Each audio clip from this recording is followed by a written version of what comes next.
Soy Fernando Fernández, poeta y editor y estudioso desde hace largos años de la vida y de la obra de Ramón López Velarde.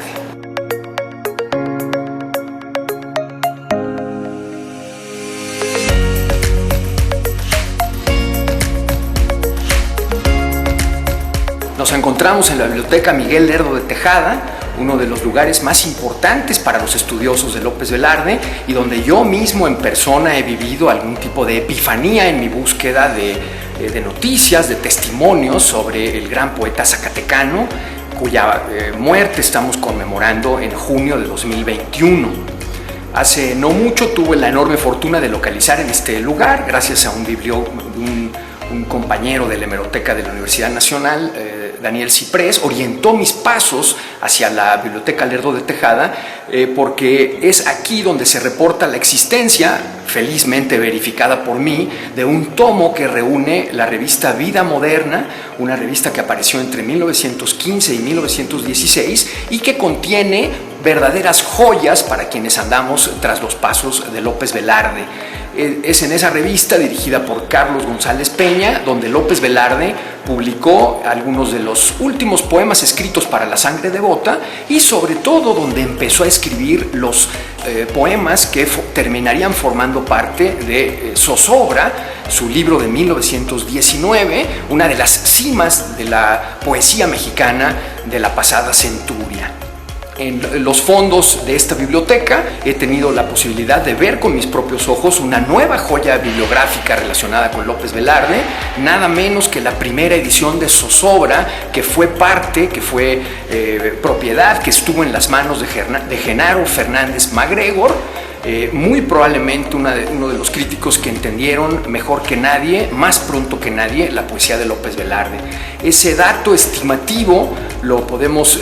verificar de pluma del propio López Velarde, quien no solamente numeró con el número 17 el tesoro de ejemplar que posee la Lerdo de Tejada, sino que incluso puso con su propia tinta y su propia letra la siguiente frase: a mi amigo Genaro Fernández MacGregor, a quien debo la mejor interpretación hasta hoy de mi obra. México con J, como escribía Ramón, México, enero 1920, Ramón López Velarde. No soy el único crítico que piensa que Zozobra es el mejor libro de poesía publicado en México en el siglo XX. López Velarde había publicado en 1916 La Sangre Devota, un libro que estuvo en una versión previa, listo en 1910 para ser publicado en Guadalajara. Por fortuna, López Velarde no publicó ese libro, donde sin duda había un acercamiento a la lengua y particularmente a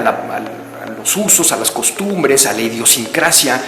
de la provincia, bastante conseguido.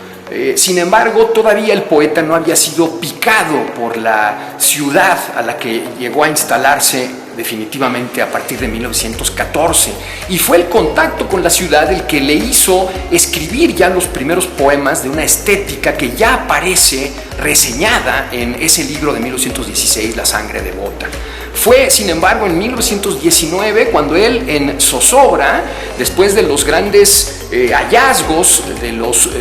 logros del lenguaje y de expresión de que había ya dado muestra en La Sangre Devota, fue en Zozobra donde finalmente consiguió conjuntar una serie de poemas hasta el número de 40, nada menos que 40 poemas, en donde su visión del mundo, su visión de la muerte, su visión de la religión, su visión del amor, su visión de la modernidad, su visión de los peligros de la ciudad, cristalizan finalmente en una serie de poemas que verdaderamente nos siguen no solo admirando desde la perspectiva de la razón, por ser textos extraordinariamente inteligentes, sino que nos siguen conmoviendo por estar habitados por una emoción no conocida hasta la llegada de estos poemas, y al mismo tiempo una emoción que ha llegado intacta 100 años después a los lectores de 2021, el año que conmemoramos los 100 años de su muerte.